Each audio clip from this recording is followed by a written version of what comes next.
रिया अपने होटल के कमरे में बैठी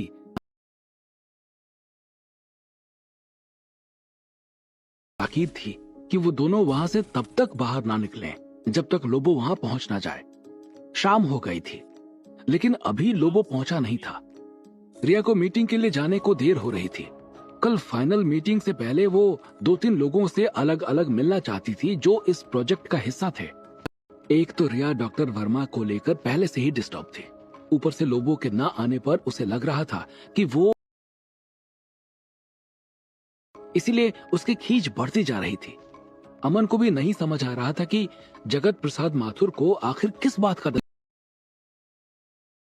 को लेकर इतने चिंतित है, और वो यही सोचते हुए अपने होटल के कमरे से सड़क पर झांक रहा था, जहां पर रोशनी से जगमगाया हुआ जयपुर सोने की तरह चमकता हुआ दिखाई दे रहा था।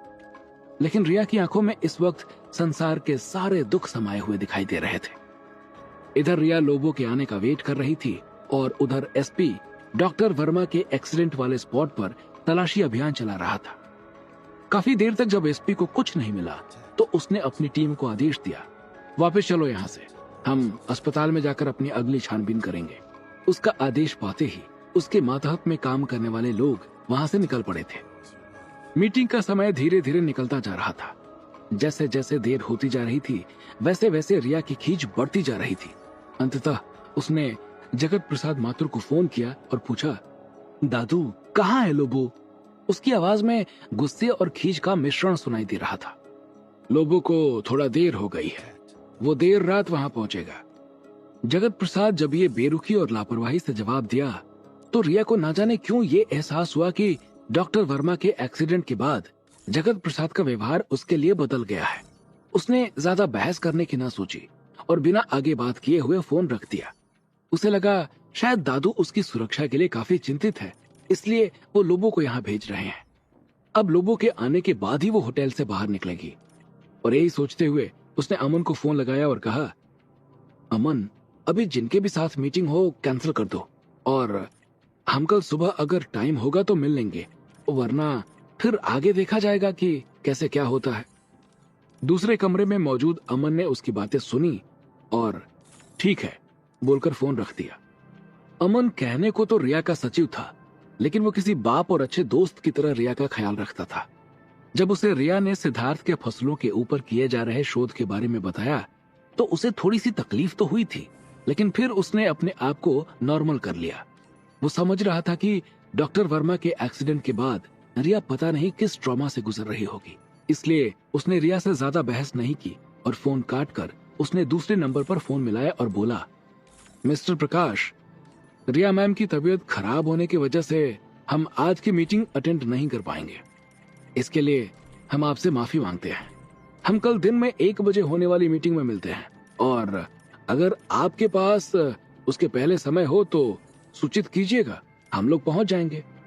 उधर से कंफर्मेशन मिलते ही अमन ने फोन कट कर दिया। अमन ने रिया को फिर से फोन करके प्रकाश से मीटिंग कैंसिल हो जाने की जानकारी दी। इधर रिया ने भी वही उदास भरी आवाज में ठीक है कहा और फोन काट दिया। काफी रात बीत चुकी थी, लेकिन रिया की आंखों में नींद नहीं थी। वो बार बार इधर से उधर करवटें बदल रही थी। उसके दिमाग से डॉक्टर वर्मा का चेहरा हट ही नहीं रहा था। वो सोच रही थी कि काश वो डॉक्टर वर्मा को अंदर आने को कह देती तो शायद इतनी बड़ी घटना टल जाती। लेकिन अब जो हो चुका है वो हो चुका है, होने को कौन टाल सकता है। रात के लगभग 1 बजने वाले थे, तभी उसका मोबाइल बजा। उसने फोन उठाकर देखा तो देखा कि अमन का कॉल था। उसे एक बार थोड़ी सी शंका हुई कि अमन इतनी रात गए आखिर उसे क्यों कॉल करेगा। उसने फोन उठाया और बोली, क्या हुआ अमन? कुछ नहीं मैम, लोबो होटल में आ गया है, इसी जानकारी को देने के लिए मैंने आपको फोन किया था। अमन ने उधर से रिया के सवाल का जवाब देते हुए कहा, उसे पूछो तो कि इतनी देर क्यों हो गई। रिया ने अगला सवाल किया तो उसने बताया कि वो दिल्ली तक फ्लाइट से आया और फिर वहां से बाय रोड आया, इसलिए देर हो गई। इतना सुनने के बाद रिया ने फोन काट दिया और कुछ देर बाद वो सो गई। इधर विक्रम और रानी की ट्रेन पूरी रफ्तार से भागी जा रही थी। विक्रम सीट पर बैठा ऊँघ रहा था और रानी उसके गोद में सिर रखे हुए सो रही थी। दोनों कहाँ जा रहे थे उन्हें भी इस बात का आइडिया नहीं था। वो बस अपने लिए एक सुरक्षित जगह तलाश रहे थे, लेकिन वो शायद इस बात से अनजान थे कि उनके पीछे किसी शहर की पुलिस और कोई आम गुंडे नहीं, बल्कि सिंडिकेट और उसका सबसे शातिर किलर रॉबर्ट पीछे पड़ा था। सुबह हो चुकी थी। सिद्धार्थ उठकर बाहर आया तो देखा कि उसकी माँ किचन में बैठी हुई है और महेश उसे वहां नहीं दिखाई दे रहे थे। उसे निर्मला से पता चला कि शहर से उनसे कोई साहब मिलने आए थे और वो उन्हीं के साथ खेतों की ओर चले गए।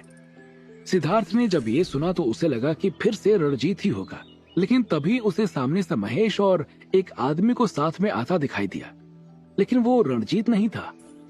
चूंकि रणजीत को पहले सिद्धार्थ ने देख रखा था, इसलिए वो जानता था कि ये रणजीत तो नहीं है। वो रणजीत नहीं बल्कि करणवीर था। महेश ने उसका परिचय कराते हुए कहा, ये मेरा बेटा सिद्धार्थ है। फसलों को तैयार करने में इसका सबसे बड़ा रोल है।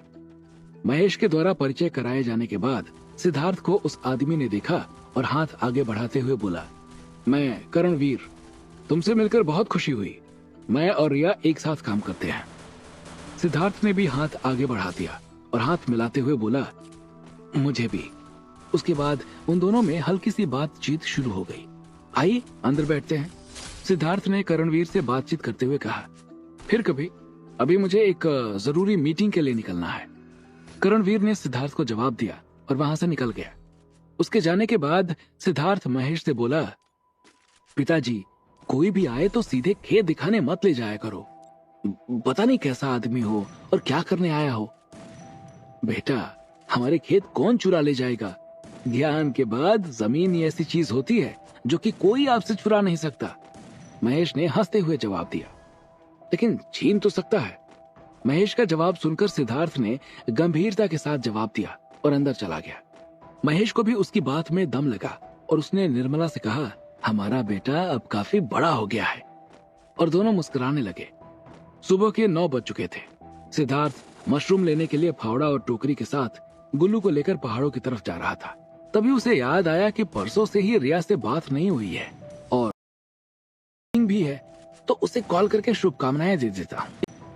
यही सब सोचते हुए उसने रिया को कॉल लगाया। एक बार पूरी घंटी गई, लेकिन रिया का फोन नहीं उठा। उसने दोबारा फोन लगाया, लेकिन फिर भी रिया का फोन नहीं उठा।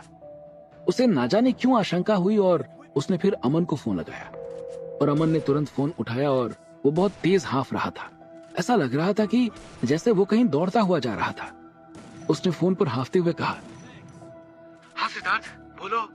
सिद्धार्थ ने जब फोन पर उसकी हाँफती हुई आवाज सुनी तो वो घबरा गया और अमन को हड़बड़ी में पूछा, आप इतना तेज हाँफ क्यों रहे हो अमन सर? कोई दिक्कत हो गई क्या? नहीं भाई, मैं जिम में हूँ और ट्रेडमिल पर दौड़ रहा था, इसलिए हाँफ रहा हूँ, अमन ने उधर से जवाब दिया। उसके इतना कहने पर सिद्धार्थ को थोड़ा सा सुकून महसूस हुआ कि चलो दोनों ठीक हैं।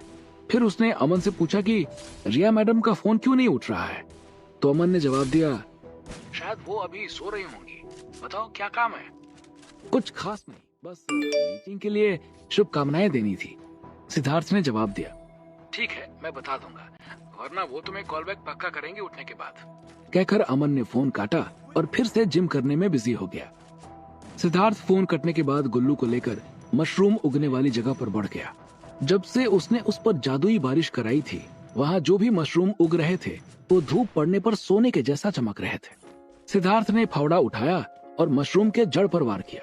खचाक की आवाज के साथ एक बड़ा सा मशरूम कटकर दूर जा गिरा था। इधर सिद्धार्थ सब कुछ भूलकर फिर से अपनी रोजमर्रा की जिंदगी में व्यस्त हो चुका था। उधर कैलिस्टो ग्रह पर कैद देवयानी ने जब थोड़ी देर बाद अपनी आंखें खोली तो देखा एक साया उनके सामने खड़ा था।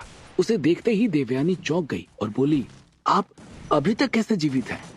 कहते हुए देवयानी की आवाज में एक अनजाना भय समाया हुआ था।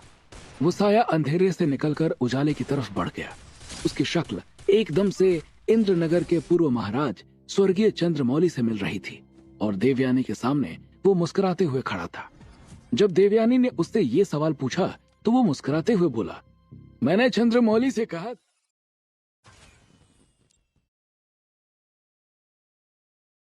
कि उसका मृत्यु भोज खाकर ही मरूंगा, और देखो मेरा कथन सत्य हो गया।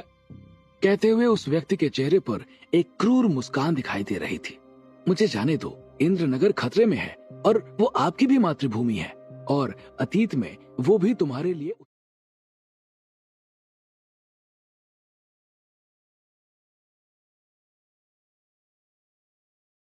नहीं जरूरी था। कहते हुए देवयानी ने अपने सामने खड़े उस आदमी से छोड़ने की मनुहार की। देवयानी समझ गई कि वो लड़ाई करके इससे पार नहीं पा सकती थी, क्योंकि ना वो स्वतंत्र थी और ना ही उसका ऊर्जा स्रोत उसके पास था। अतः ये लड़ाई उसे मानसिक रूप से लड़नी थी, और वो ये भी जानती थी कि अगर उसने इस साय को अपने साथ कर लिया तो उसकी आगे की लड़ाई और आसान हो जाएगी। देवयानी के इतना कहने पर पहले उस साय का चेहरा गंभीर हुआ और फिर अट्ठास करके हंसते हुए बोला, मातृभूमि और अतीत।